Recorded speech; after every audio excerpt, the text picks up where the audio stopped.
Welcome everyone. Sorry for all the technical difficulties here. So this is a PSCC roundtable on machine learning and power system. And I'm going to keep this introduction very short to give as much time to the panelists, the provocateurs, as Misha calls them.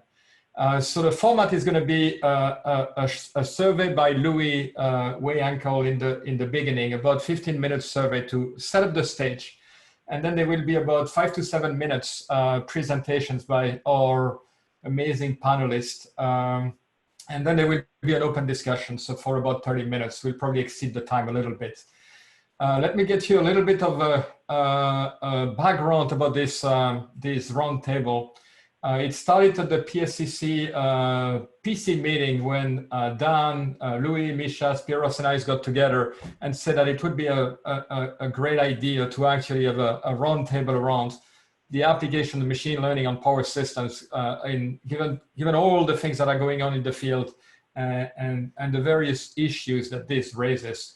So we prepare and communicate a lot of questions that we gave to the panelists. You can see them on the website. I'm not going to repeat them. And then we invited a number of panelists, and you will see panelists with very strong opinions, and you will see other panelists with also very strong opinions. So it promises to be very interesting. Now, I'm not going to read the bio of everyone. I'm just going to say where they come from and what backgrounds they have, so that you can see that there is a nice multidisciplinary aspect to this panel. And then I'll monitor the Q&A during the presentations and during the discussion session, and I'll moderate them afterwards. I have also questions for the panelists. They don't reflect my personal beliefs, so I have the luxury today not to tell you what I think, which is kind of nice. And so that's the overall organization. So we're going to start with Louis. Louis is a professor at the University of Liege in Belgium. He's an electrical engineer by training, and he wrote this beautiful survey of machine learning for power system that you may be interested in. And Louis is going to start giving us this 15 minutes setting up the stage presentation for the applications of machine learning in power systems. So Louis, you have the floor. Thank you, Pascal. And sorry to everybody for being a little bit late here, but let's go ahead. So I was asked to give a kind of perspective, let's say, on the field of machine learning for power systems. And I will do it very shortly because I think the most interesting thing here is to have these opinions expressed and questions and discussions. So this is just a slide reflecting, let's say, the structure of information and control and decision-making flows in power system. It's electric power system. I could say electric transmission system centric a little bit because that's my background, but you see here a number of just a minute, I will change the pointer. So you will see the transmission and distribution operators. We could even include now the micro system operators who take decisions which are control decisions, operation decisions, but also asset management and maintenance decisions. And if you go backwards in time, decisions about how to expand, how to develop the system. So it's a really complex set of possible decisions in time, space, and due to the fact that we have multiple agents which have partly collaborative and partly competitive, let's say, states here. And then, of course, the power system is interacting with the end users, producers, consumers through markets and other intermediates. And behind that, we have the whole environment in which the system and the end users are operating. So this is the natural environment, weather and climate, if you look at it more on the long term, but also economy and socio-economic concerns. And of course, we have a wealth of especially in Belgium here, we have a wealth of regulators who are helping and providing, let's say, guidelines and monitoring how the system works. So you see there is a number of flows here showed by these arrows. This one is more reflecting the decisions that are taken by the operators. And here you see, let's say, the performance of the system from an economic and from a technical or physical point of view. And of course, we have had this afternoon a very nice tutorial on multi-energy systems, so I could have made this even a little bit more complex by showing other systems and networks interacting here. What I would like also to say is that we also have the cyber physical interactions. So we not only have the physics and human operators, but we also have this complete information system which is interacting with that. So this is just to say that we have a rather complex system which has many different interactions, where there are many different sources of data and many different problems of modeling, trying to understand how the system or subparts of the system behave, and decision making, trying to find out what are the best ways of impacting on the system in order to yield a certain number of objectives that we have. So I will structure the rest of my presentation along 3 lines. The first one is to look at the different applications. That's along a way I find natural when it comes to talking about machine learning applications. Then a quick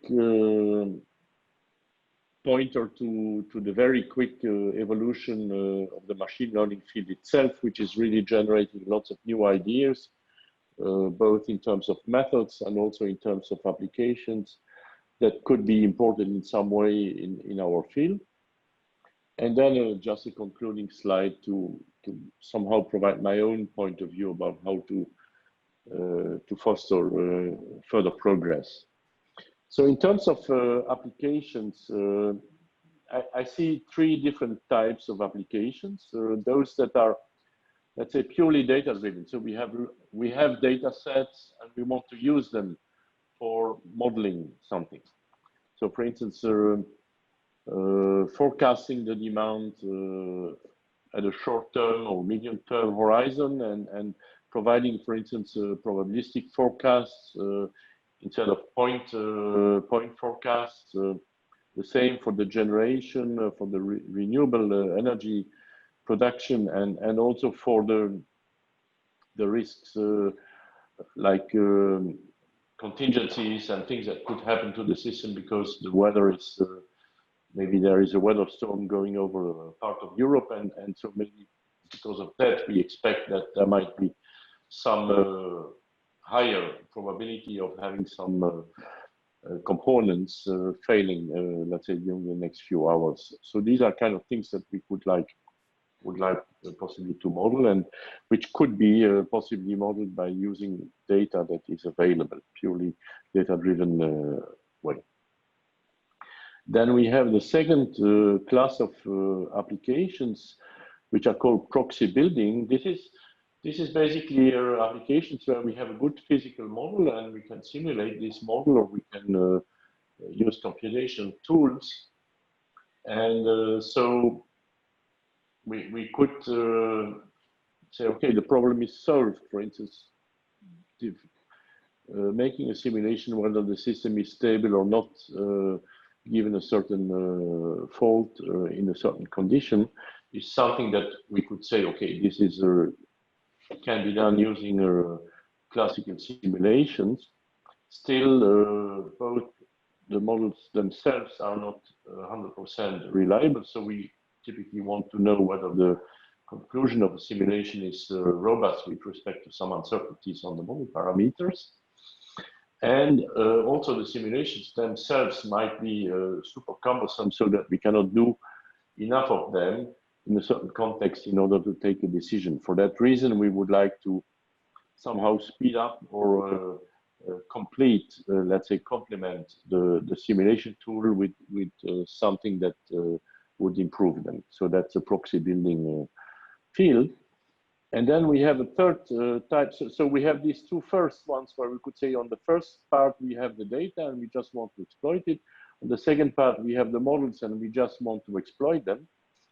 And we can use machine learning in the two cases. But then we have the third context where we have data, possibly we have some models, but the data reflects only part and the models are not validated fully. So we would like possibly to make some real experiments on the real system in order to learn something about its behavior. And of course, we want to make these experiments in a clever way, in such a way that we gather more information very quickly without creating disasters, okay? So that's what I call the optimal experiment design.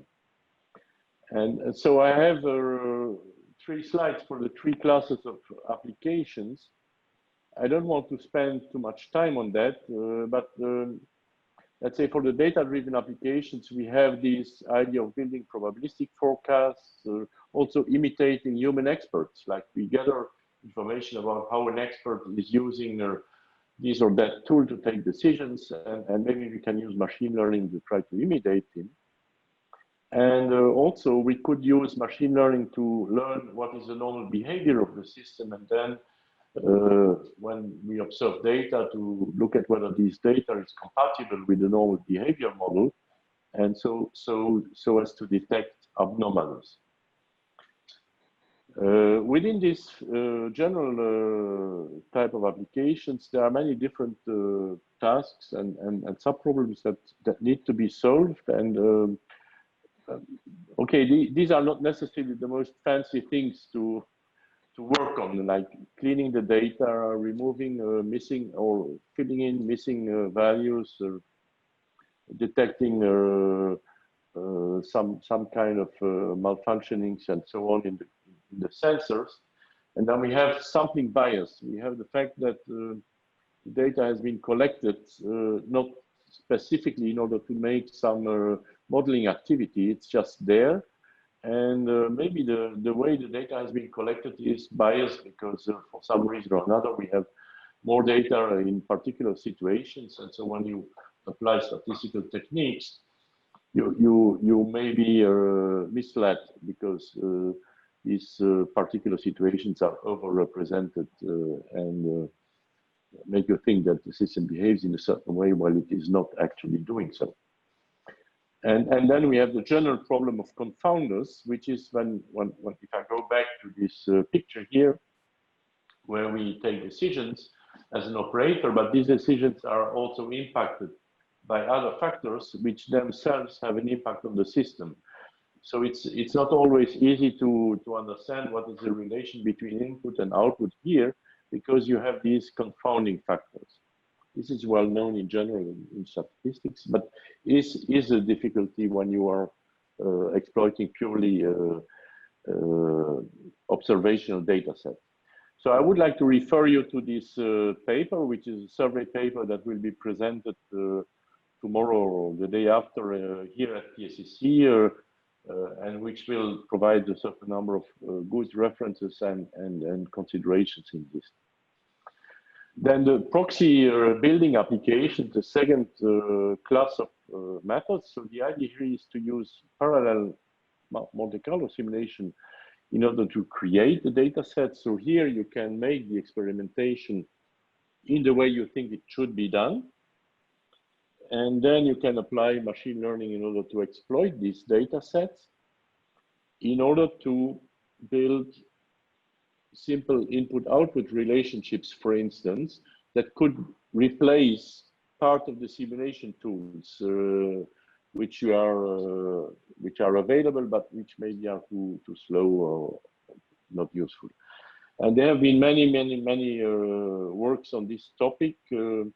again, I refer you here to a paper which we wrote together with Laurine and Eftimios, which is specifically focusing on the use of machine learning for reliability management and power system security assessment and control, and which is one of the applications here. But beyond that particular field, there are, I think, lots of interesting works going on in order to couple machine learning with computational tools to speed them up, make them more robust, and so on.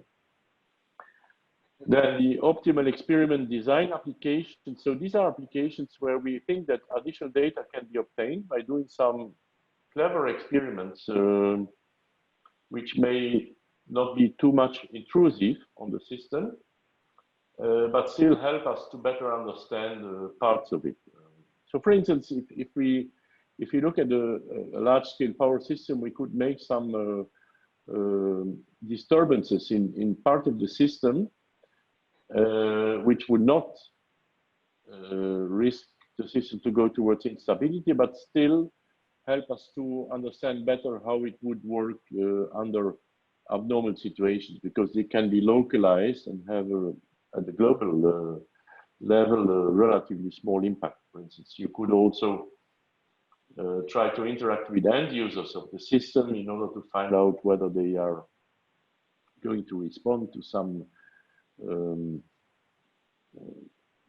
let's say demand response mechanism, and there you could try out different mechanisms with a small fraction of the consumers, possibly leading to suboptimal responses from their side, but helping you to better learn more effectively how finally the end users would respond to your signals.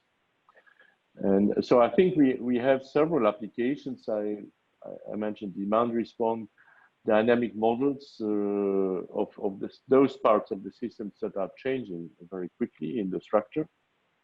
And also we have one of the problems here is that we have an infrastructure which is partly getting very old, and we don't really know when the components are going to fail and reach the end of life. So we should probably be able to make some experiments on these components in order to gather some data to better understand these phenomena. Okay, so I think it's about time to conclude this short introduction. And so the machine learning field is evolving very quickly. Recently, the deep learning, so it's a revival of the artificial neural network field, but it's more than a revival. It's really it's a platform of creativity for the scientists, where lots of new ideas come up, and like these convolutional networks and other techniques, which are certainly have a lot of potential to be applied in this field of power system, where we have these spatio-temporal dynamics that we want to understand and catalyze in a way which is suitable.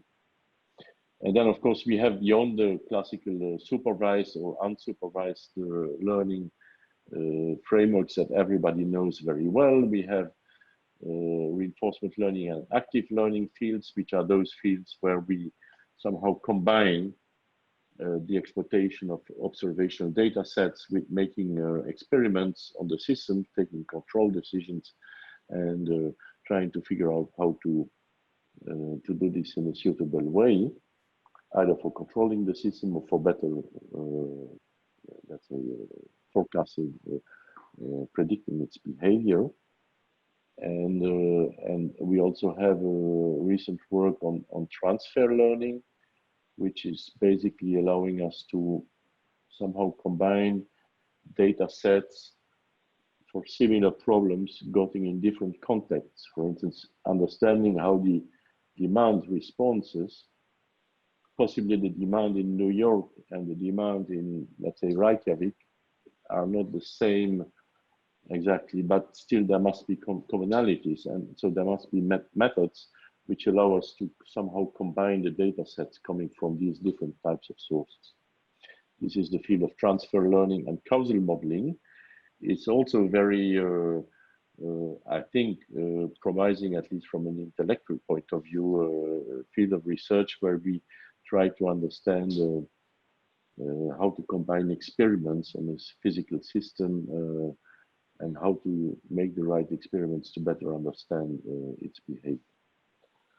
So with that, I think it's enough I should stop here. I just would say that for fostering machine learning applications in power systems, we really need to choose the applications in a suitable way. So those applications that need improved solutions, possibly, and try to figure out whether machine learning can help there. And then there is a lot of work, I think, to be done, is to choose the right class of methods, and within the class of method, develop a suitable scientific approach to study them. And because the field of machine learning is evolving very quickly, this part of the work is not so easy.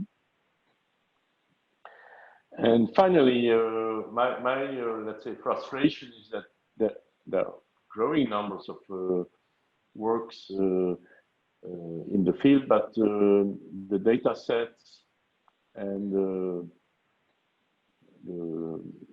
let's say the software which is developed to apply machine learning to these data sets are not shared enough among the researchers, and so there is lots of duplication of work and loss of efficiency in the research community because of that.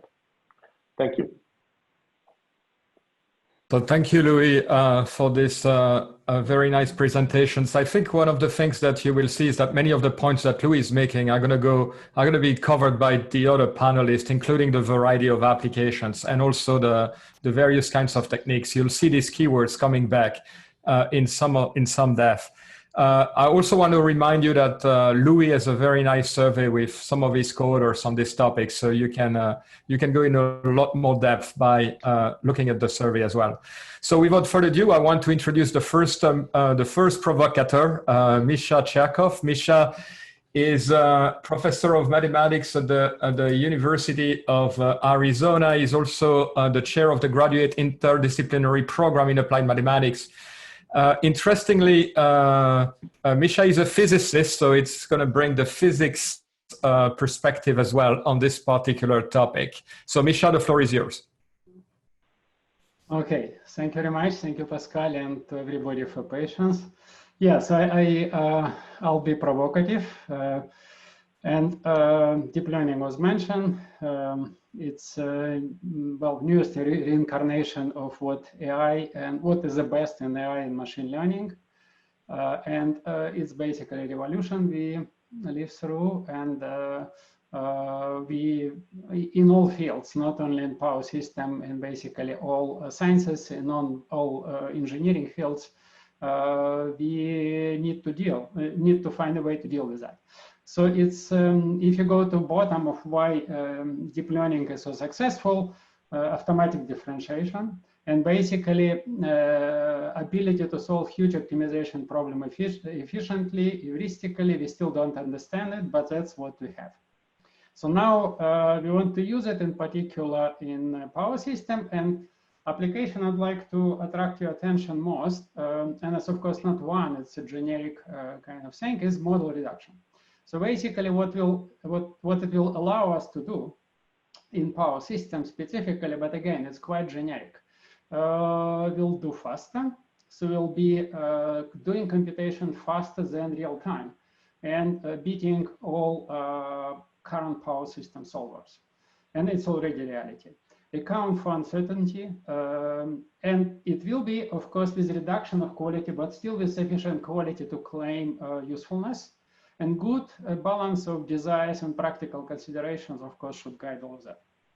So now getting to maybe basics of what machine learning is, and that's quite generic, but of course I need to pin it to a particular case. Let's say I discuss fault localization. So you have a fault, you have measurements, and your input measurements is a pre and post fault PMU measurements. And output is a fault. So you have a training set, right? So in any machine learning, you need to have a data, and that's a ground truth. So training set is that. And then essence of it is optimization, as already mentioned. So you introduce distance, how exactly, so it's called so-called loss function. And basically it is a mismatch between output, which you measure, and a model of input, but model which is parameterized. So those parameters is what you're optimizing over. And well, if you're successful in training, then execution is fast and efficient. So basically you should be less concerned about how long will it take to train if then you train well enough and you can infer fast, and that's the essence of the approach. So now models. So what are those models? So today we mainly think about outsourcing wisdom to deep learning.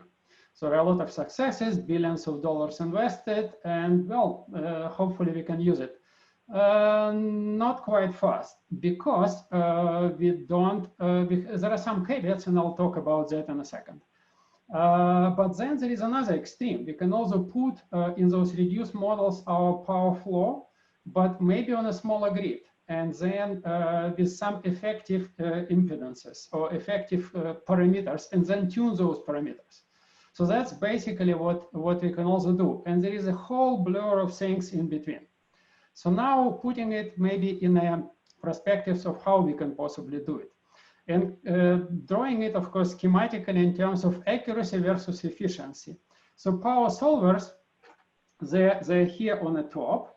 And so power solvers, they're quite accurate, but we are not happy with them because they're slow. Then you can get those reduced models, and already have quite a number of them. Of course, they're not a silver bullet. We understand the parameters. That's a pro. They're good both in terms of interpolation and extrapolation. So you may be working in one part of a phase space in New York, right? But then you apply it to Reykjavik, as Liege mentioned. But there are also cons. So it's basically very custom, very hard work, and it's heavy and it's difficult to train. Well, there is another extreme, and that's more or less deep learning. Easy to outsource, nice software, fast results, great interpolation. Well, but not interpolation, not extrapolation. So we cannot extrapolate to regime where we didn't train. And most importantly, have no physical meaning, no understanding, no well, statement in terms of power system terms, which we basically can rely on. And so basically our path forward is in combining the best of those two worlds, make it flexible.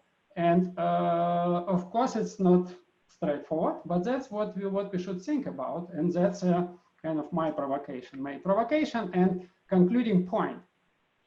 Don't dismiss machine learning, embrace it and use it, but be creative. So don't count on outsourcing. It may be first success with that, which you'll experience, but then you'll need to get this power system informed machine learning. Much harder work is needed. And in terms of applications, I really cannot think of a single power system application where it would not enter. So that's my bet, and we can check it in, I don't know, a year, maybe in 5 years. Thank you. And I think I still have a minute for questions, right, Pascal? No, we'll take the question afterwards. We'll take the question afterwards. Okay, good. Well, So thank you, Misha.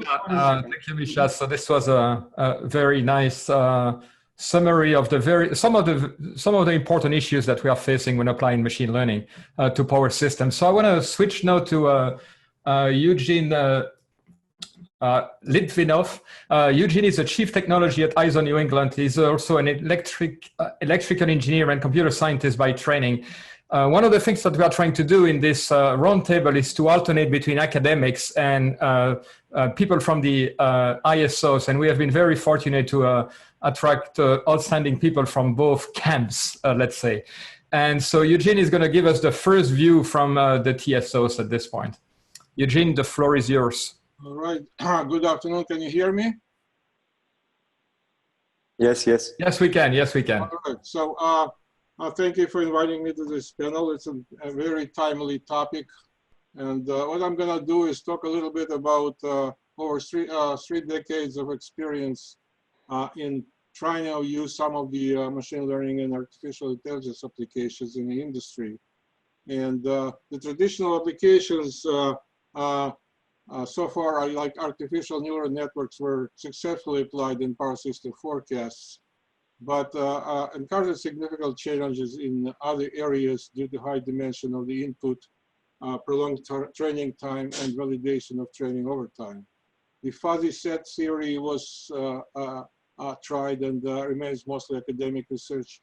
Meta-heuristic methods didn't find any practical applications, and the same happened with expert systems because of complexity of the rules and the need for constantly updating the system conditions. The new solutions for machine learning that I see are the online measurement-based power system dynamic prediction using machine learning and AI, which you have to be very careful how you approach it, and I'm going to talk about this a little bit later. Also, I see an interesting application, which I don't think people attempted yet, is ability to compare power system models, like compare two different models of the same system or different states of the same model, which we don't have today any rigorous ways of doing this, but it's very wide application. Use of data-driven methods or hybrid of model and data-driven method to develop online control algorithms, I think, is another direction which was traditionally difficult for model-based methods due to the lack of good or sufficiently good models and parameters. I think we can't avoid, we must go to physics-based machine learning. I hope Spyros is going to talk about this a little bit. Another application that we are attempting to develop and somewhat close to what Misha was talking about is adaptive PMU-based dynamic equivalence and event sensing. Because we now have a lot of what we call big data. It's not maybe big for general other areas or industries, but for ISOs, PMU data are big data because our infrastructure was not designed for that level of data. But it's a lot more dynamic data than we used to have. Also, I would like to bring up another thing, that alternatively, now we have a affordable high-performance computing capabilities. And because current studies always compromise between the confidence level and time for making decisions. So we have large operational margins in order to account for uncertainties, lack of systematic way to select scenarios, or insufficient time to select scenarios. But anyway, the evolution of computing power is such that we can do our studies very quickly and very close to the real time, which lowers the uncertainty significantly. And that's where this would compete with machine learning approach, and we have to be very careful in order to select which approach we would like to attempt. And so the high-performance computing capabilities can help achieving higher confidence and save costs by lowering the margins. What are the limitations so far we observed in machine learning for power system applications? The availability of power system data can be limited. The data is often generated from expensive physics-based simulation processes because we don't have enough frequency of events happening in the real system. It is reasonable to expect training data size on the order of hundreds of thousands, but not millions. Also, it is very important that all the data is time dependent. Topology and operating conditions constantly change following society's consumption patterns availability of equipment, fuel price, policies, and technological progresses. So frequent retraining could impede the use of machine learning, even if you look at contemporary approaches to deep learning algorithms. They still have to be able to keep up with the changing conditions. We also have insufficient information on data. The probability distributions often unknown. Events, as I said, not enough. There's not enough observations of long tail events. It is very difficult to use simulation data due to enormous number of possible scenarios and combination of system controls with human actions. And also parts of the system are unobservable by the sensors, and that's where hybrid models could help. Another thing is that ability to understand how the factors impact the machine learning objective this correlation often cannot be localized. A good example is modeling of remote part of the system can be important for studying local dynamic behavior, and with using scenarios where you may miss these kind of things and are very difficult to observe. We also have insufficient historical data to learn the correlation of pre and post contingency state of the power system, which there are a lot of applications attempting to do that. Contingencies occur infrequently. Modeling can partially help compensate the problem by simulation of many scenarios. But we also deal with fast aging of actual statistical data. The same event happening today and 1 year ago could be incomparable due to the changes in power system. Again, not to be very pessimistic, being in R&D, I am always optimistic and hope for ability to use new approaches.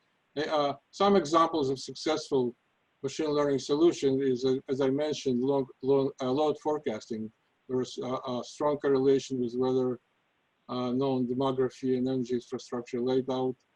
Voltage control, it's a localized phenomenon, strong dependence of local voltage controls and impact on voltage level. I believe also that machine learning could be successfully used for emergency control. We also have a 21-day ahead interchange forecast that we successfully implement machine learning for this. Another example of successful solutions is using decision trees for approximation of study results in developing what we call transmission operating guides. It's classification and prediction problem for limited number of factors having strong correlations with interface limits. Many attempts over several decades to predict power system security by monitoring pre-contingency system state were not very successful. Because factors are pre-contingency system state and security classifications aims for the post-contingency system state. We've done numerous different projects collaborating with different universities trying to use this methodology. So far, we haven't seen much progress because there's non-trivial correlation of pre and post-contingency system states. Successful demo of the process are typically based on comprehensive enumeration of scenarios, which is impractical for bulk power system. Even 15 years ago, PowerTech Labs introduced a commercial version of machine learning for security evaluation based on large learning data set generated by simulations of online security assessment. Every few minutes, they would calculate, but unfortunately, even this approach failed. Again, the enormous amount of number of potential states and of the system is a huge challenge for machine learning applications. And what I would like to deliver as a message that one has to be very careful when applying machine learning to power system applications because some of them are just not well suited for this approach. And I think I'm done. Thank you. Thank you very much, Eugene. I think this was a very broad spectrum of what has been successful and less successful in the TSOs. So the next Provocateur is also from academia. It's from academia. The speaker is Damien Ernst. He's professor at the University of Liege. He's an electrical engineering by training. And for those of you who know Belgium, he has been very vocal about power systems and what to do in power system in the Belgium environment. So he has always some very strong opinion, and he's going to have some very strong opinion about machine learning and power system today as well. So Damien, the floor is yours.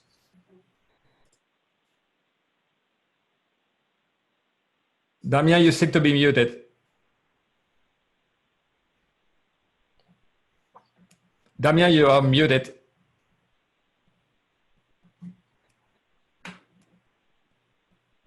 And now is it okay? Yeah, yeah, go ahead. Okay, sorry, I don't know what is. Okay, so the organizers asked me to prepare 4 statements and to select a few questions among a list of questions that I'm going to share the answer with you so that it's clear. And then the first question that I've selected was, what types of power system problems can one resolve with machine learning? So I'm very, very optimistic about this. I would say that we could solve them all when we are talking about decision-making issues in power systems.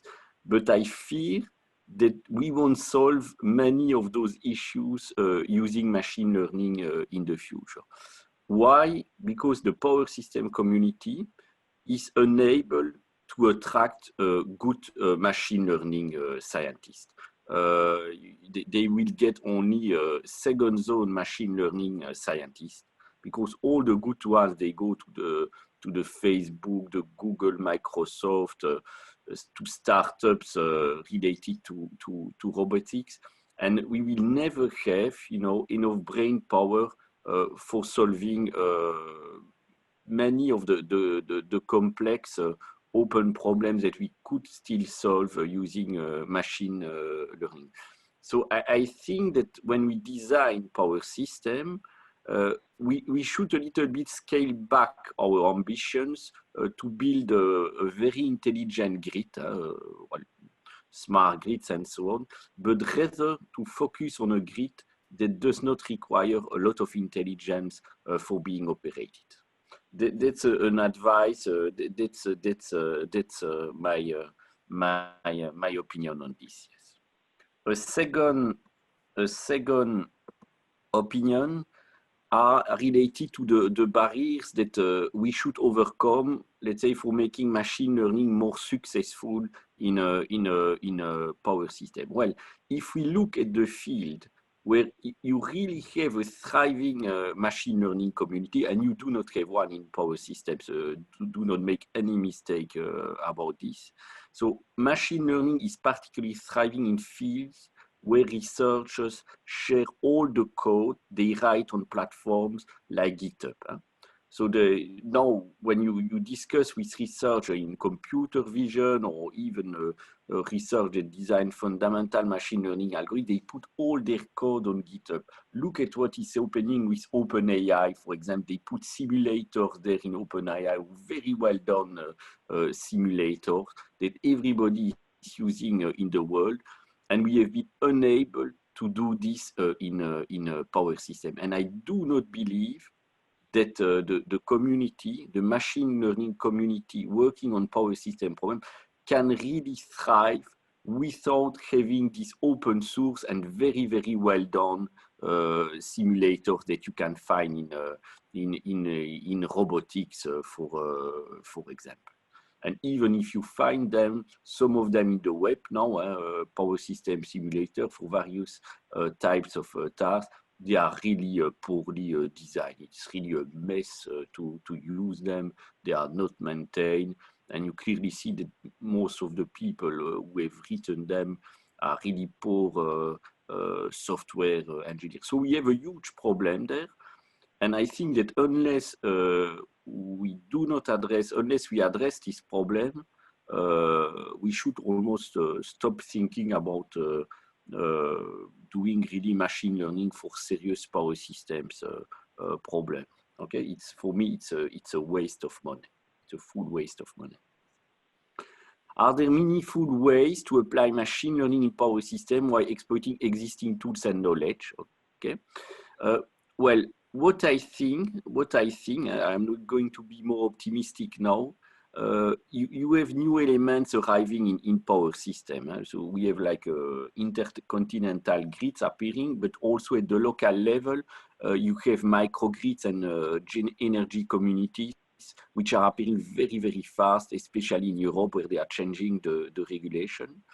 Well, for me, if you want to have a small, successful, really machine learning application in terms of control, you should perhaps work in this field, because you are dealing with less complex systems, and I clearly see that new types of techniques that have never been used in power system, like transfer learning techniques, could be used in such a context. Okay, and it could change a little bit the dynamics of the research in power systems. So what are these techniques? So you learn on a microgrid, on a small system, and then you transfer the knowledge into another system. So I'm really for sharing the information about all the microgrids in Europe, and perhaps starting from these microgrids, so already when we start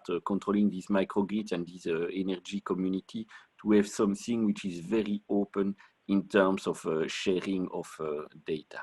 Okay, and an advice perhaps for the researchers who want to apply machine learning method in power systems. So the researchers who do not want to work for Facebook or Google, I would advise them to learn much more about the field of reinforcement learning. I've been working on this for several years now in this field, and you can clearly realize, you know, that the techniques now that you find in this field, well, they have the potential to solve, you know, an immense amount of problems in power system, especially given the fact that now they become mature, but you have also a lot of open source code, the very, very well coded algorithms, powerful algorithms that allow you to tackle, I would say 90% now, with big chance of the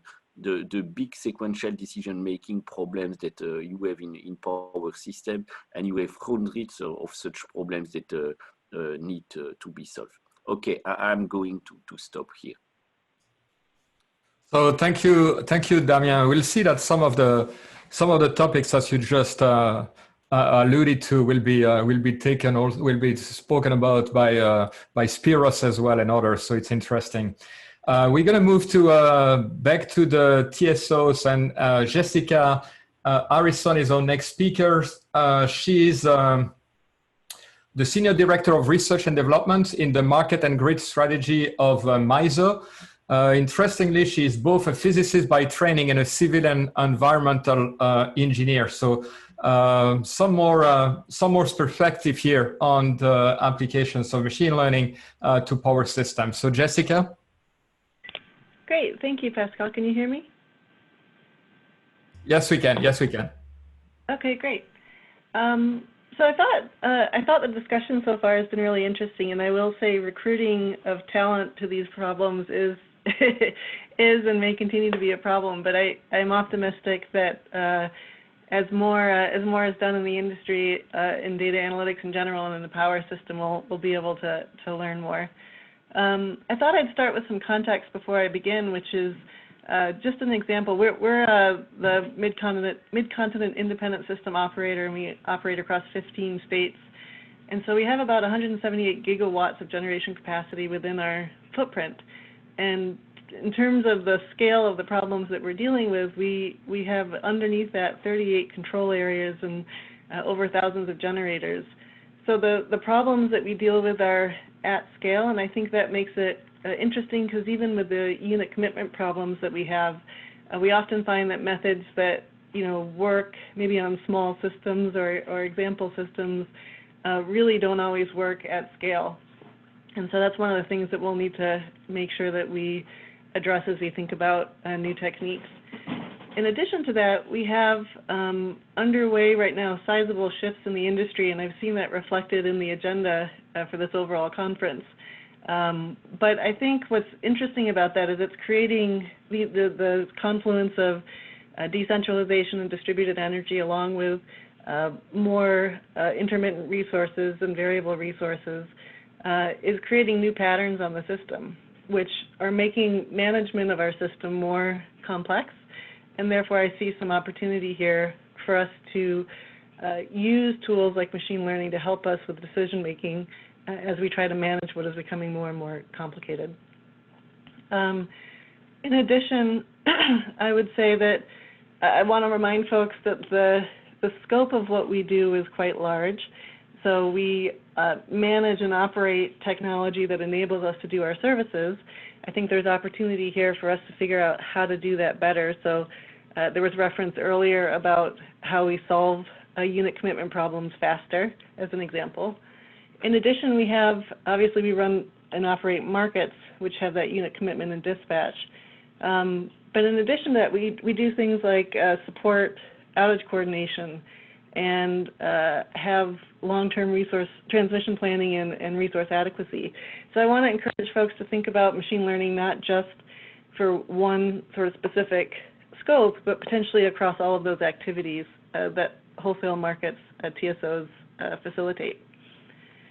And then I would also say that apart from the growing uncertainty, growing variability, we also have issues with workforce turnover. So the decision making itself is getting more complicated, but we also have sort of newer faces we're recruiting new faces, I should say, to help us with what we do. So with that, the ability to enhance decision making, I think, is incredibly important. We talked a little bit about forecasting load as one application. Forecasting weather itself is also an interesting application, because then we can start to look not just at load, but wind, solar, and then growing into things like forced outages. And I know congestion is a hard one, but one to keep struggling with. The other piece here, though, is better generation of scenarios for us to understand what is the range of possibilities to maximize decisions under uncertainty. I had mentioned earlier the unit commitment and dispatch. How do we solve those problems faster? I'll talk a little bit in a second about some trial work that we've done there. The other piece, though, apart from the decision making, is kind of reducing the noise. So helping our operators figure out what to focus on. How do we get to root causes quickly, and how do we offer advice on how to address? That one's not as sort of power systems oriented as much as it is that these folks are getting a lot of input of information. How do we manage that and help them sort through that quickly? And then finally, the one piece that I had talked about earlier, which is we did a trial, and I'll be honest, it's still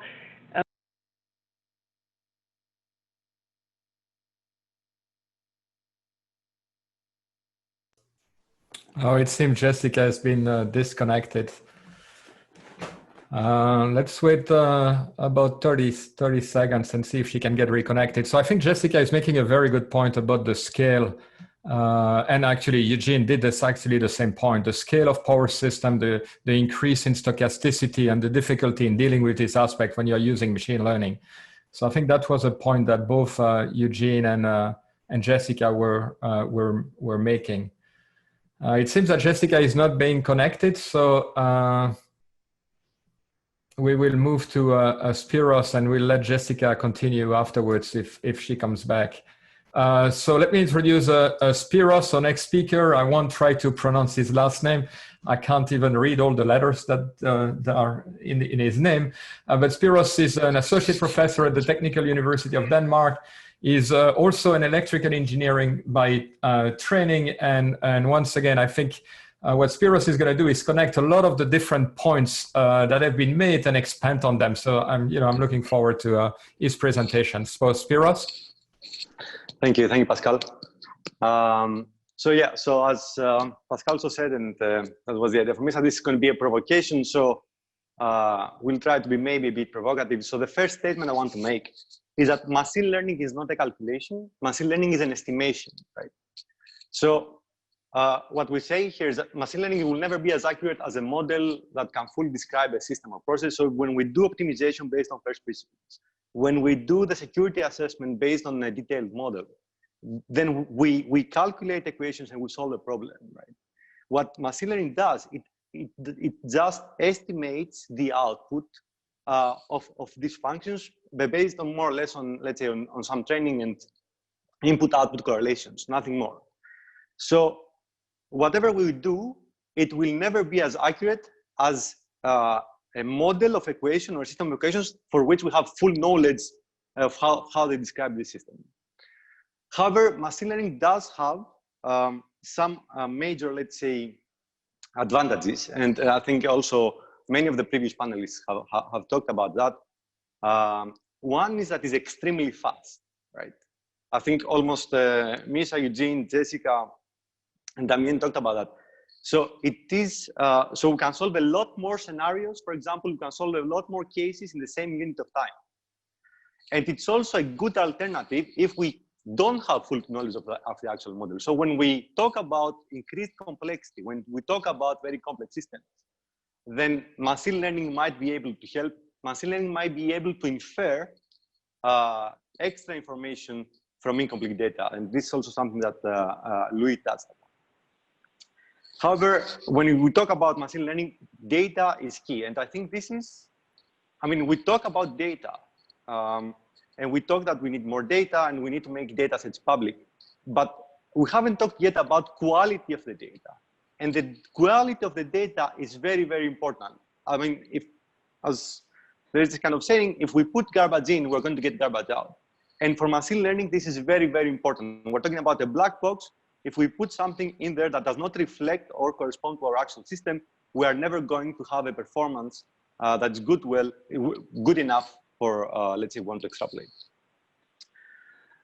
Okay, so this is also what also Louis said a bit, that, I mean, and I think other panelists, maybe Eugene as well, that so machine learning can do very well for load forecasting, weather forecasting, prediction of electricity price and things like that.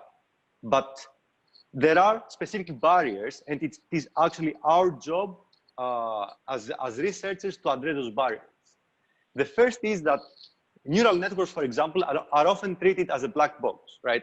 The same goes for sometimes reinforcement learning. So an operator will never adopt something that is a black box for a safety critical application, like a security assessment, or maybe for power system optimization when we do optimal power flow. If we cannot provide guarantees for the behavior of the system, then this will never be adopted in data set, and that's why it usually stays like similar to fuzzy systems and others only as an academic paper, right? The second point I want to make, and I have actually a slide for point 2 and point 3, accuracy is a purely statistical machine learning performance metric. There is the accuracy of measures the performance statistically. We can never actually get guarantees that this is going to work for all cases.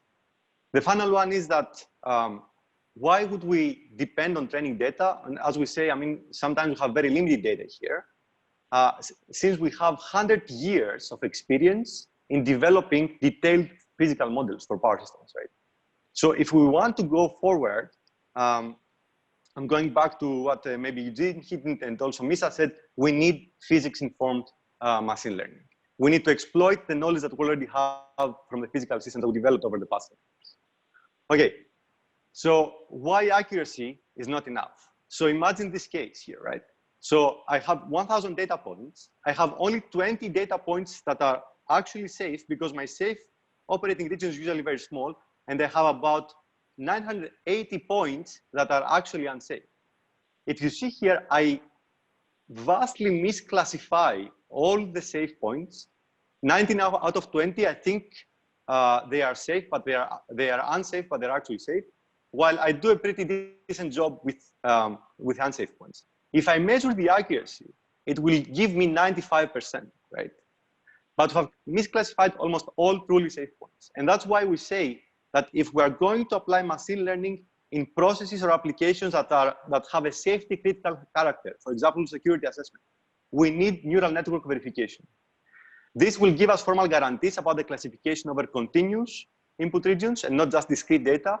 We do not longer need to rely on statistical performance metrics, but we get a guarantee for larger regions. And finally, we also can get a systematic identification of adversarial examples.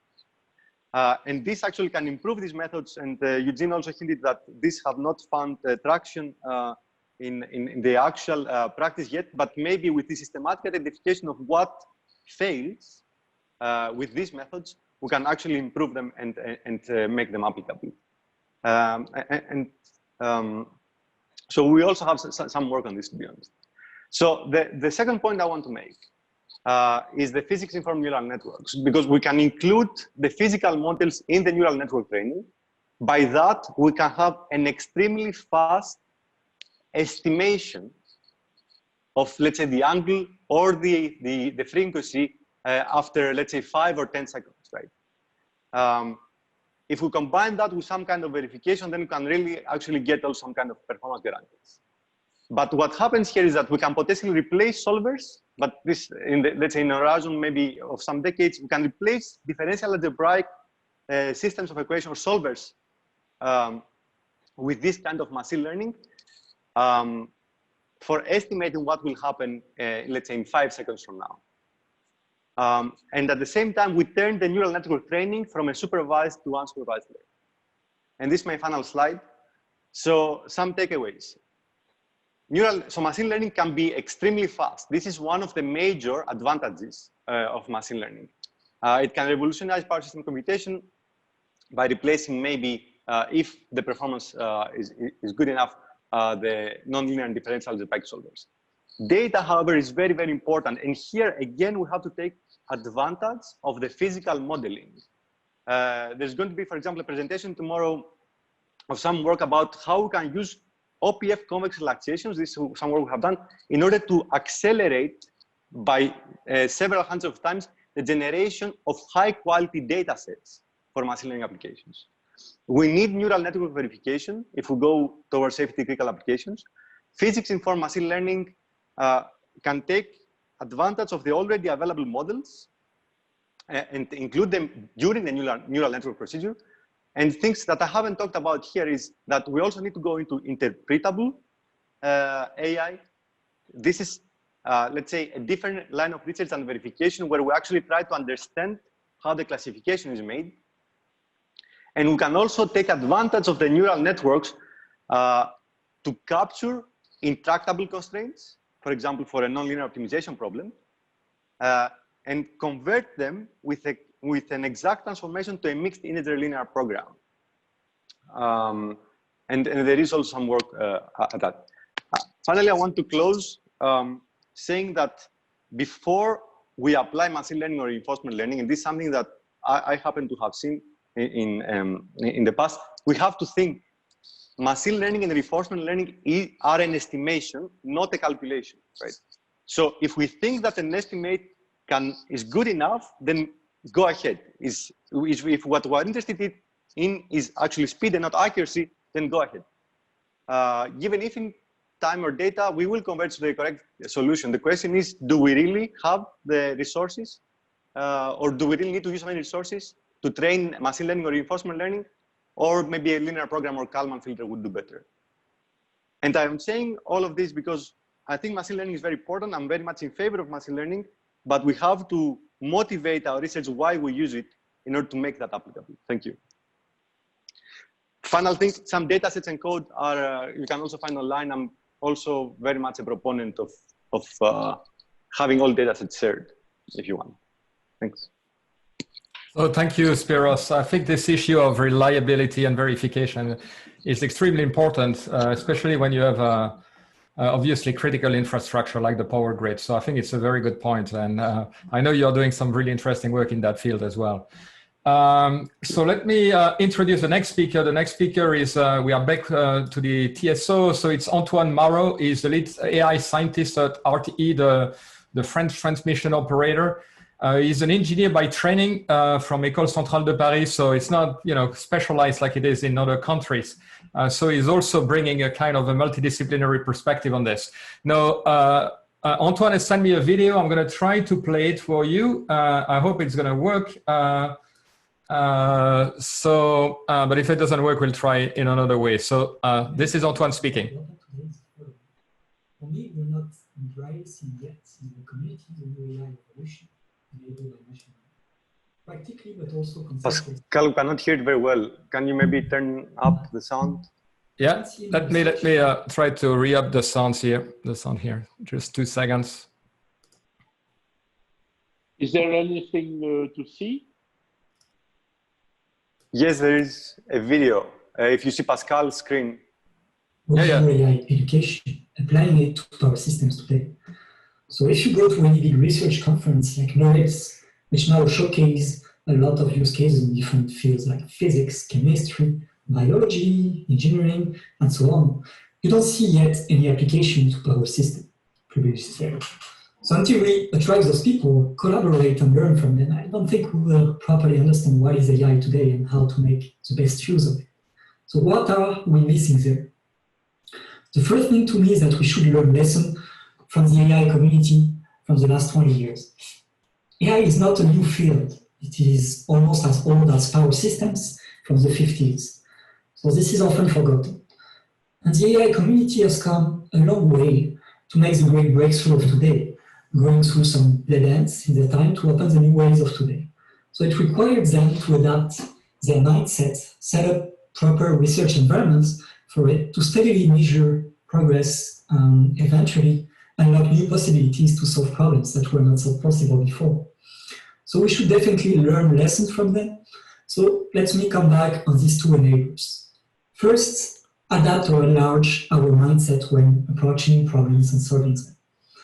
Here we distinguish learning from example or numerical AI from explicit model-based, objective-based, formal and symbolic classical AI.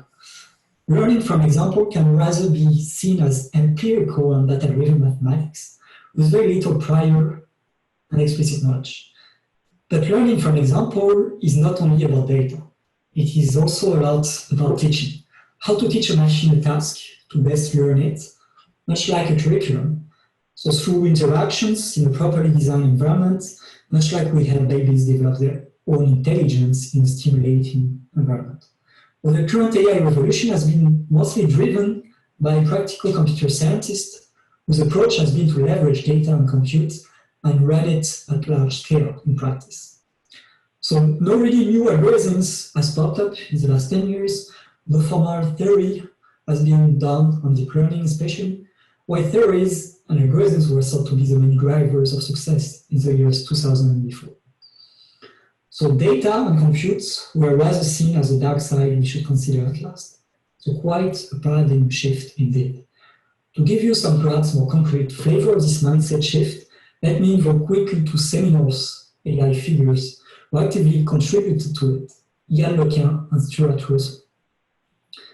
So first, Yann LeCun, the winner of Turing Award 2019. So for him, deep learning practical success breaks everything you read in any pre-deep learning textbook, especially the fact that you need to have fewer parameters and you have data samples, that if you have a non-convex objective function, there is no branch of convergence. All these things they tell you to stay away from it are kind of wrong. So given those textbooks, it was very surprising that deep learning worked at all, which definitely invites us to revise many of our main beliefs. So this was discussed in an excellent podcast by Lex Friedman from MIT. And second, Stuart Russell. So the most far-sighted AI researcher to me and author of AI, a Modern Approach, probably the most read textbook in the last 30 years. So it exposes the limitation of built-in objective functions within AI, while explained in its recent book, AI and the Problem of Control. And it develops another pathway. So built-in objective functions are a cornerstone in power system, and this again raises question about our today's main practice. And let me come back also on those two major events that actually paved the way for this mindset shift in the late 2000s. So in 2007, one paper, The Trade-off of large-scale learning from Leon, researcher close to Hentenryck actually, got the Time Award at NeurIPS 10 years later, formally demonstrated that big models like deep learning will learn a lot better than any other model if we work in big data regimes. This gave theoretical and practical foundation to pave the way to the deep learning revolution. Luckily, at the same time, a big data benchmark was under preparation in the name of ImageNet. So the big label data sets that enables the breakthrough in computer vision for the last 10 years. This introduces my second point. To develop AI, you should first set up a proper research environment for it, different from what we've known in the past. So ImageNet release was definitely a defining moment, combined to the new use of GPU power for efficient tensor computation, and since then, seeing open source platform, open source code, open source papers and reviews, so basically open science. AI research is now tackling an unprecedented scale of complexity and is organized to do so through these benchmarks and incentives for reproducibility, which enables a measure of progress, replay and validate experiments for everyone, and build on top of it more advanced one with confidence. So there's been many releases of other ambitious benchmarks since then, the game of Go, video game suite, some particle physics challenge, natural language benchmark, and so on for the last 10 years. But so what is our ImageNet benchmark in power system? As we have understood that at RT in the last few years through a collaboration with INRIA, the National Lab in France for Artificial Intelligence, we're about to release now in July the Learning to Run a Power Network competition and NeurIPS 2020, so the largest AI conference. And we hope this will develop into a great benchmark in the next few years to make strong advances in AI for power systems. But overall and beyond benchmarks, this will require a great collective effort for our community to apply AI effectively in power systems, given all the points I previously listed. And collaboration, open source, reproducibility, open science to build up rapidly on top of one another. So I definitely recommend you to learn more about AI history, their success, debates, and also failures. And hopefully this will lead to some cross-fertilization with our community. To conclude, I cannot live without saying a word about the problems that I see important to happen or reopen in our community. So any hard problem involving combinatorial, high dimension, nonlinearity, non-convex complexities that we disregarded until now because we thought we could not solve them yet. So an example of that is a consideration of changing grid topology in any power system problem, especially in control, since topology is a very variable and shift flexibility.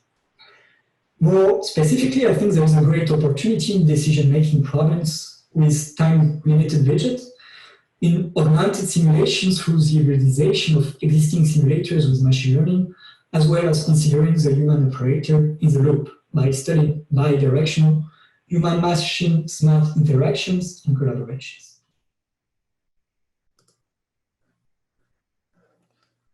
Thank you very much, Antoine. We are now going to start the second phase of this this roundtable, where we will be asking questions to the various provocateurs. Please take the opportunity to ask questions in the Q&A. I will try to moderate the question as best as I can. But I want to start with a question to Jessica, because Jessica is back, and I want her to be able to get her main points to the audience. And so the question for you, Jessica, is that you talked about some of the successes of machine learning at MISO. Eugene talked about some of the successes and the failures also of machine learning in various places. So can you actually tell us what are the ingredients that you feel are important for being successful in applying machine learning in industry? And what are the reasons why some of the attempts have been failures in the past? Yeah, thank you. Can you hear me okay? Yeah, yes, we can. Yes, we can. So I think some of the points were hit on earlier, which is that there's a broad spectrum of applications for machine learning, and sometimes it's not the ultimate decision that the machine learning needs to calculate for you. It's an input into that decision. And so we've had some success, as an example, with trying to assess startup shutdown times for our unit commitment problem and narrowing the range of the solution set, and then therefore helping to speed things up. So to the extent that you can manage your risk aversion by figuring out where you target that machine learning and also what range you want to allow for it, I think that's helpful. The other piece, which is really not a physics or math piece, is another issue that was brought up, which is the transparency problem. So one of the things we need to continue to figure out is how do we get operators to trust the results that come out of these models, and how do we, so that's sort of a challenge. On the flip side, we've also heard a lot of stakeholders really keen on understanding the transparency of decision making. And so the question there is, can machine learning possibly help, or will it be hindering us in that challenge? Okay, thank you, Jessica. Very good, and I'm going to build on some of the points that you are making, because we have also a couple of questions in the Q&A exactly on this topic. So a couple of you has talked about the fact that machine learning is very often a black box, and that you need to have an interpretable, system. Let me play the devil's advocate here, just to understand, the way you want to position this, because when I look at an optimization system, you get an answer, but you don't get any interpretation either. You get the optimal solution if you're lucky, if you can wait long enough, but it's not interpretable in any sense. The system doesn't justify why this is optimal or not. So can you, and this is a question to the entire panel. So can you clarify this issue of black box and how important it is in power system? Any taker. And we can have multiple people replying to this, obviously. I'll start by just saying we don't have we have a little bit of a black box problem now. Operators make decisions that is in coordination with the unit commitment engine. And so there's for better or for worse, a fear that our operators have different patterns of decision making and are somehow favoring one resource over the other. So I think that fear is there and we need to dispel it. But we also have to acknowledge that even though we have a unit commitment now, it's not pure unit commitment that actually delivers the service that we have. Anybody else want to shed some light on this question? Spyros, do you want to allude to, Eugene? Yes. So the idea is, when you do optimization, though, you can still interpret that in the sense that if you put the equations down, you know what are the active constraints. You can understand which constraints you hit, and that's why you get this solution in a way. I understand that probably you don't know how you actually arrived at that solution. Especially if it's a complex problem, then you probably can actually say that this is if I have a zero delta gap, this is my global optimum. With neural networks, this is completely impossible at the moment if we don't do some kind of interpretable AI, or if we don't do some verification. And we need to know that, because, at least from my perspective, if you go to an operator and you tell them this is the right decision, they will never apply it if they don't understand. And that's why I think that decision trees also had success in the past, because you can understand how the decision trees make their decision if they are not too deep or too wide. So Pascal, it's Misha. I also have. Yeah, Misha, go ahead.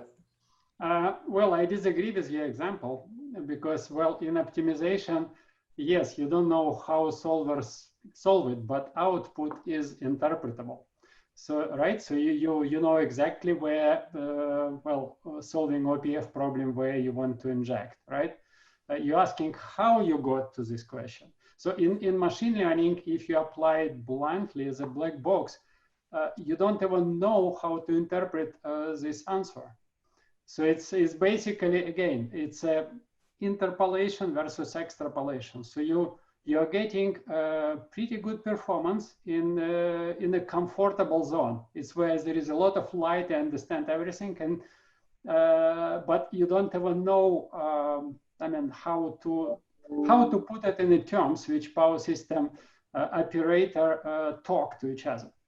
So it's another level of, well, and that's exactly what can be corrected with this physics-informed or power system-informed machine learning. You may still not know how this optimization is solved, but you can interpret output.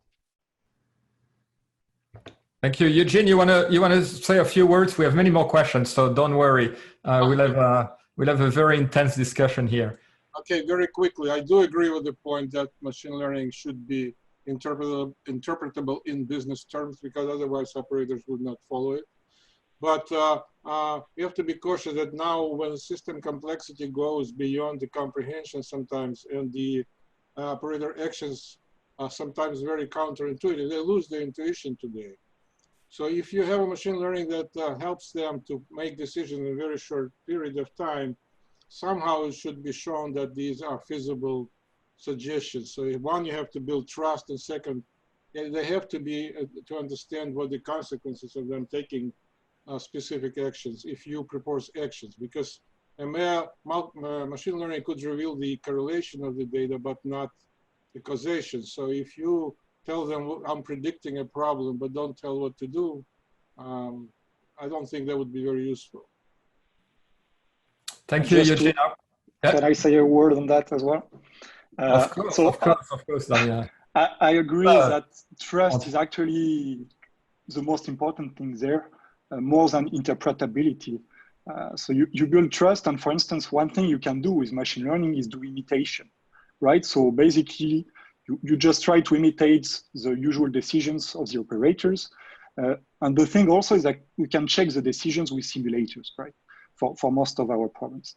So I agree, interpretability on the long term is important, but right now trust will be very, very nice. And then what's important and was just said is that you have some more counterintuitive phenomenon now because of cyber physics, markets and stuff. So it's important also the operators are challenged. And so I think AI on this aspect can also bring some decisions, some suggestions that they were not thinking about, or maybe some other operators is used to do it, but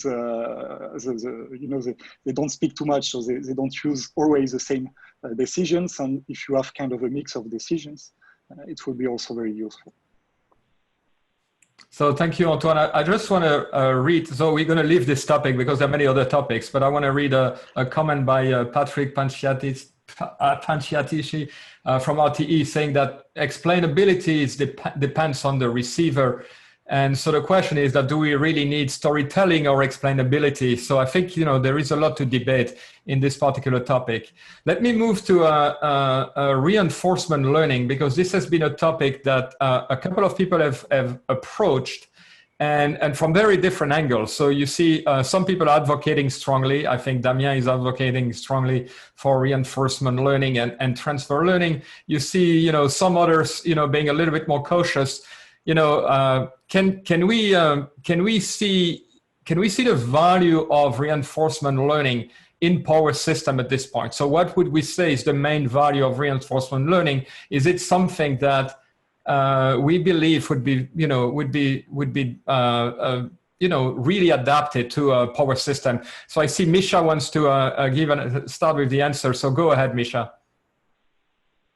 Yeah, so no, I certainly big advocate for reinforcement learning too, but taking it not as a tool, a very concrete tool, but more like a combination of machine learning and control. That's what reinforcement learning is. So you do exploration and you do exploitation, but of course the question is how you do one and how you do another, how you combine.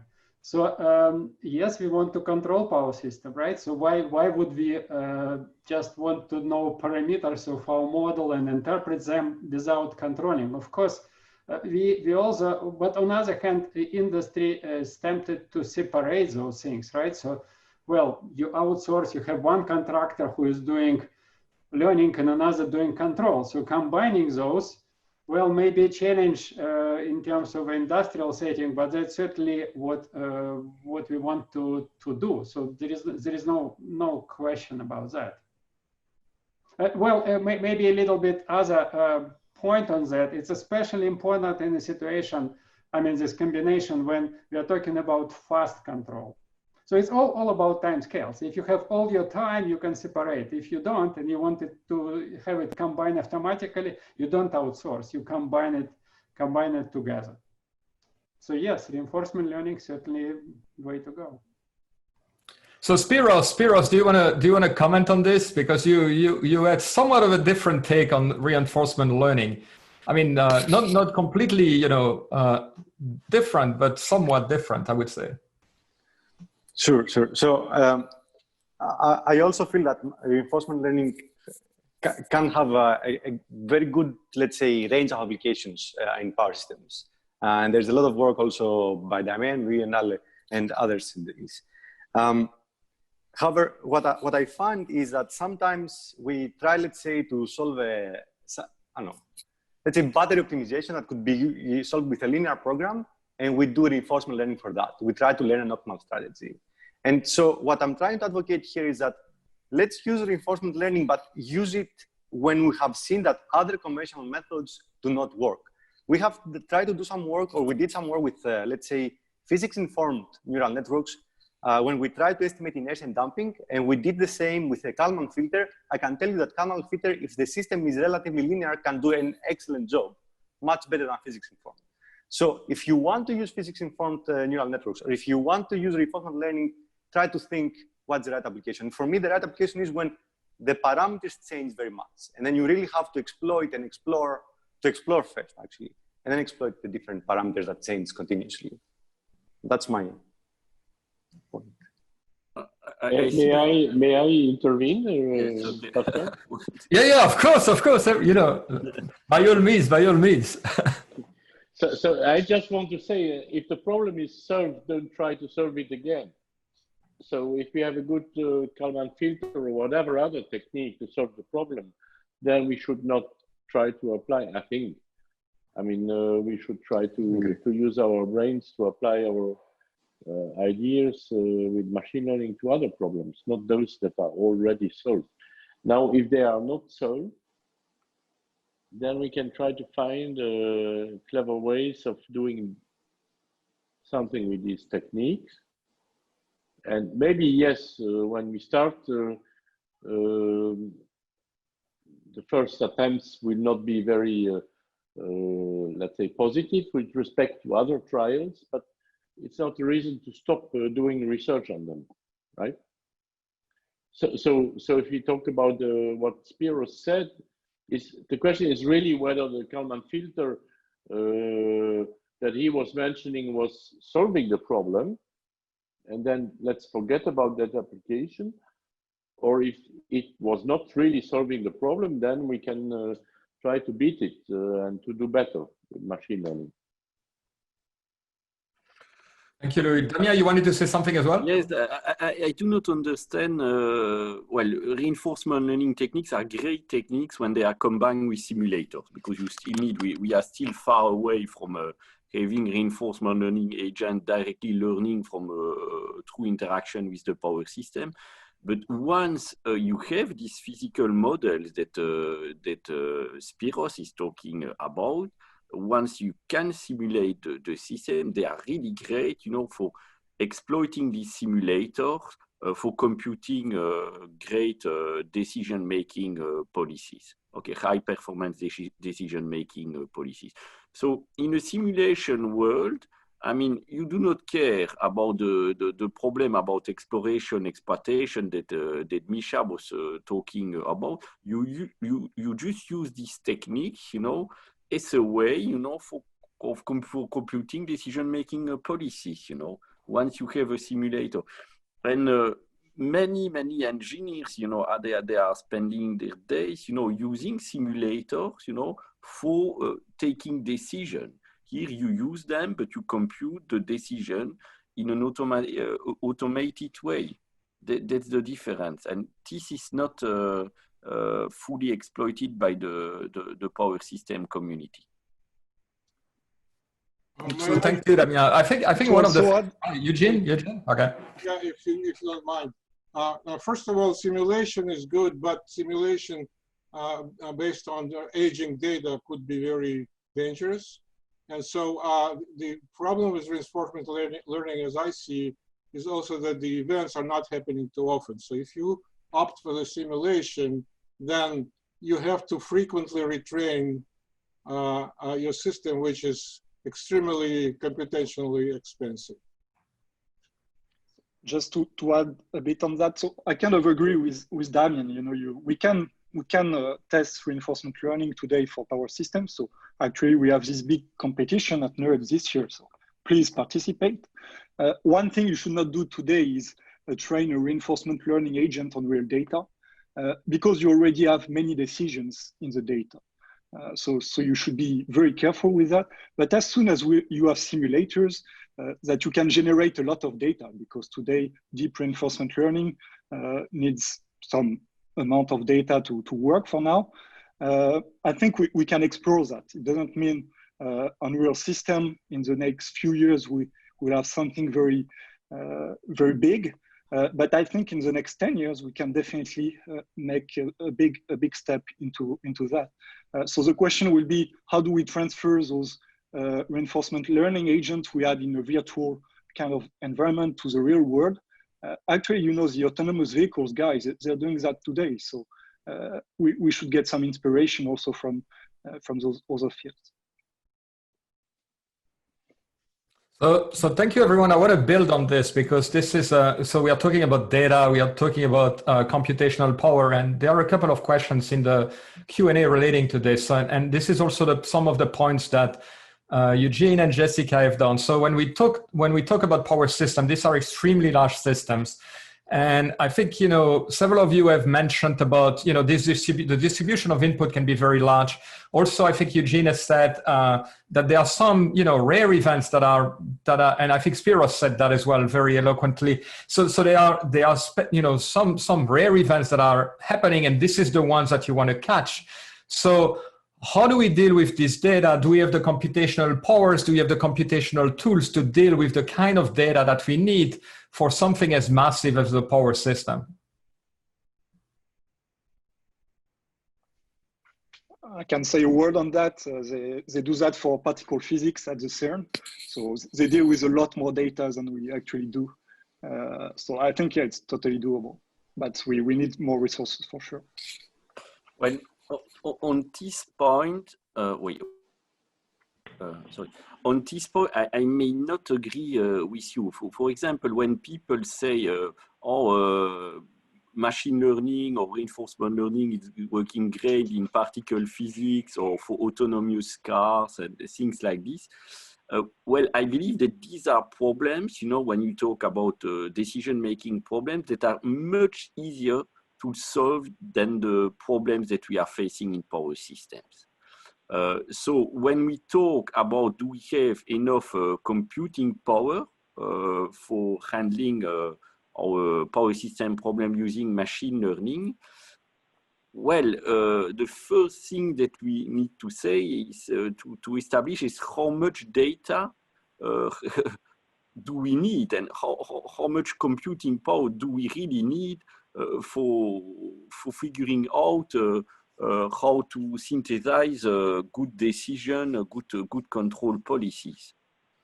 And I suspect that in terms of data, I mean, you would require much more data than for many successful applications. Yeah, may I? Go ahead, Louis. Go ahead, Louis. Jessica, afterwards. Yeah. What I think is okay. I mean, in particle physics and in power systems, you have big and small problems, and I think we need to find the problems where the methods that we have today can be applied. One, and on the other hand, we should be able, as a community, to drive the research to improve the methods so that they can solve the problems that which are beyond. And this has been the case of particle physics or bioinformatics and other fields. And the power system field, or let's say the world of energy systems management or infrastructure management, if we broaden it a little bit, is so important for the society. But we are not able to bring in the research effort that really makes the progress in the methods fit to the problems that we have. But still, we can solve some of the problems with the methods that are already there. This is Jessica. I think computational performance will be a big issue, and it's not intractable, but it is significant. And obviously, the larger the system, the harder it is. But we have, just to point out, I mean, we have some computational hurdles without running millions of scenarios. So it's not an unreal problem. And then there's another thing that you said in there, which is rare events are ones you want to catch. And then there was mention of this earlier about confounding factors, which is making sure, it's often in those rare events that new procedures go into place and that operators are making decisions through additional support besides the unit commitment, for example. And so the question is, how do we, for those rare events, get the right data and the right information in order to feed those models effectively? I think that, again, it's not intractable, but it requires purposeful effort. Eugene, you want to comment on this? Because I think this is very close to one of the points that you were making. You seem to be in agreement with what Jessica is saying. Actually, I had a question for you on exactly that topic. All right. I don't think I can add anything because I've already said much about this. One thing I want to just say is that we should not just apply machine learning because it's a great, cool method. We need to choose applications carefully, which one I completely agree with Louis. Which ones we should use machine learning. For example, somebody mentioned self-driving vehicles. They process 1 million signals per second. There's no other way to deal with this than the data-driven way. If you look at the power system, our contingency analysis and some other things are fast enough for the decision-making of the operators. Unless we move into situations where we definitely don't have time to make decisions, we don't really need machine learning for this. And I like what Misha suggested maybe, because I brought it in too, because developing equivalent models or lower size models is important. And it's a good approach to deal with this, because quite often these models have to be adaptive to the state of the system. And so just blindly applying machine learning for anything is not a very good idea. We had a project with some universities where would select what they call critical contingencies, but when I asked what they want to do with this, I didn't have a clear answer.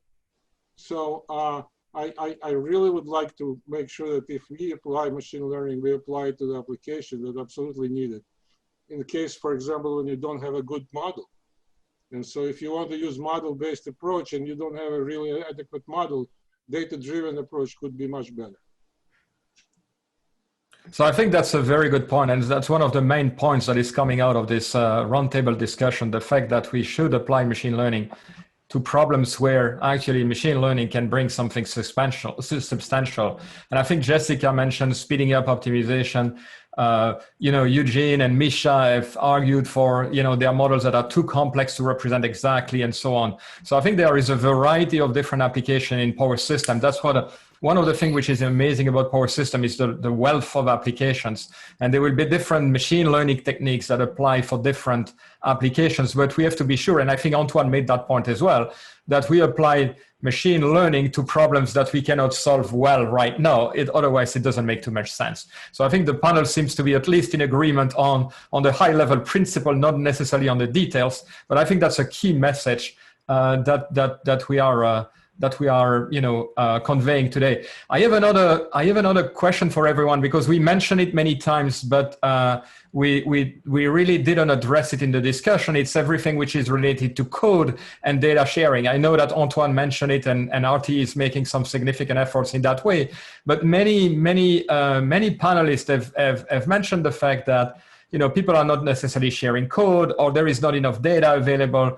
and sometimes for very legitimate reason, right? So you have market considerations, you have operators consideration. So my question to the panel is, how do we get around these difficulties? Can we actually get sufficient training data, sufficient available data, such that we can address the problems that the industry is really facing, what they are struggling with? Well, we need to be pragmatic. So for all the papers, for example, that are published in PSCC, okay, that report on results related to algorithms, people are obliged to put their code on GitHub and to share all the data that they've used for the research. Otherwise, you do not accept the paper.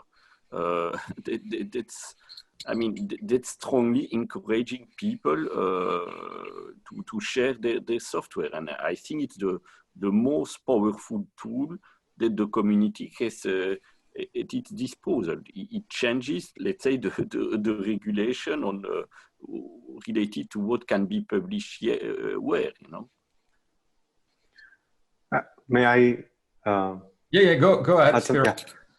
So yeah, I completely agree with Damien, right? And especially in like machine learning and reinforcement learning, if we don't share the code, then you cannot really prove that this works better than other approaches. Not like maybe as an so besides that, what we have identified the problem is data. So maybe it's difficult to get data from, let's say, operators. The other challenge is maybe we can synthesize data as we have done with the synthetic grid models in the US. Right? We think that this is a research problem by itself.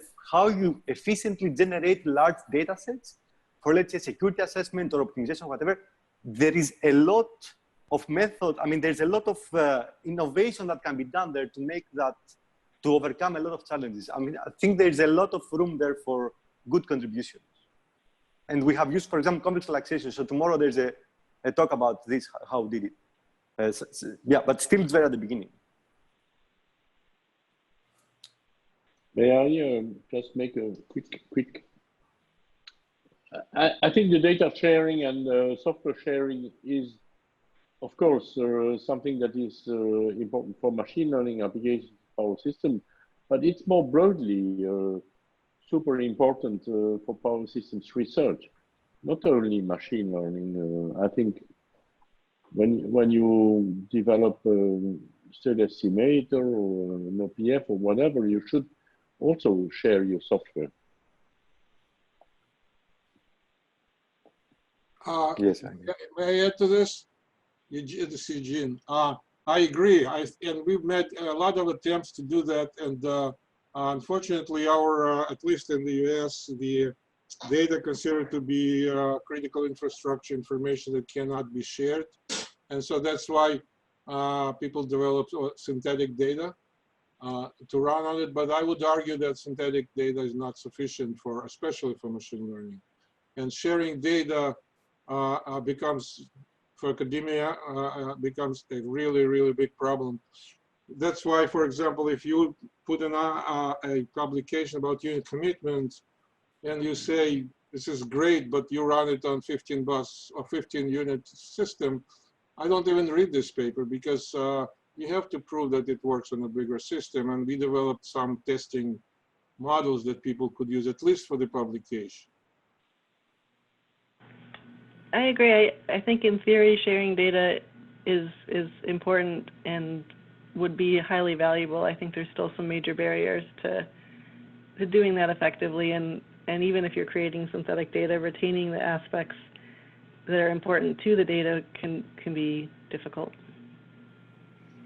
But I think it's an important first step, because we're not there yet. Even the real data is not enough, I can tell from RT.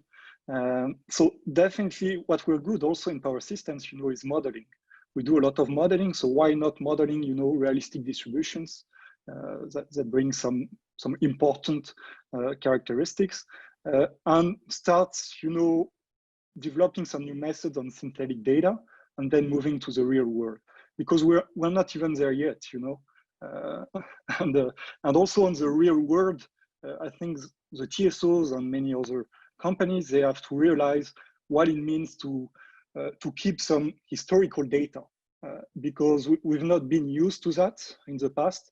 We're talking about the numerical, the digital age, but TSOs and other companies are not totally there yet. And if you want to reuse some historical data, they're not in good shape on many aspects. So you can do some specific studies, but if you really want to do some machine learning at large scale, there is some need also for the TSOs and others to upgrade the information system. Yeah, thank you everyone for all the insights on this difficult issue. So some people in the Q&A are also mentioning that there is some highly confidential information from time to time on loads and time series when you see what people can actually or industries are actually doing. So it's a very complex issue, but hopefully we can make some progress in the next couple of years. Let me ask one more, make one more questions here for the panel. It comes from Keith Bell, and it's actually a very interesting question. So, and because it has happened in other fields. So when you train a machine learning model, and I think it also connects to what some of the things that Eugene has mentioned. So when you train a machine learning system, you train it with data. And historical data typically, but as you use these systems, the data may become outdated, and so the system may get less and less precise over time, and it may become a real issue. So how do we deal with this issue, right? So is there techniques from active learning, from reinforcement learning that can actually help in handling this particular problem? Can the panel comment on this? I can start, Misha. Go ahead, Misha. Yeah. Mixing power flow models with machine learning and mixing in the ultimate way, that's the only way to go, because we trust those equations, right? If you know parameters. So we, in a sense that even though you might test it, maybe you tested it only for particular configuration of load and generation, but you know that if you'll change, you rely on those equations. So basically you need to extend this reliance into machine learning world. So not to start from a black box, but start from what you understand, but extend those degrees of freedom which you're absolutely sure about, you should question them, and maybe some of them, reduce your model, reduce those degrees of freedom. So that's a way to proceed from my point of view. Any other taker? I can speak to this too. So I agree, it's a very important topic, and as we speak, at least ISOs are working very hard on trying to embed the distributed generation and some other phenomena happening on distribution grid. We may actually face very new phenomena on distribution grids, especially with dynamics, because we never had dynamics problems in distribution grid until inverter proliferation of inverters. Offshore wind creates a new dynamics, but again, I can't really say at the moment that we don't have models to do it. We just have to develop it. On the DSO and TSO coordination or interaction, yes, I think there is a room for machine learning algorithms to try to deal with it, because I don't think we'll ever have everything observable that sits on distribution grid. The system operators are used to have a very close perimeter that they observe, and now it's blurring. And to deal with that, there are many different approaches considered today, different architecture with integration between DSO, distribution and transmission. I would not say DSO because it's not quite the common practice yet. So I think we are not quite ready to say whether we should apply ML or not, but I think there's definitely room for this. Thank you, Eugene. Thank you, and thank you, Misha. So I think we are already about 38 minutes over the time. So I would like to conclude the panel. First, I would like to thank the provocateurs and Louis for giving amazing insight about these issues. I think it was at least for me, I mean, it was an amazing panel. I learned a lot.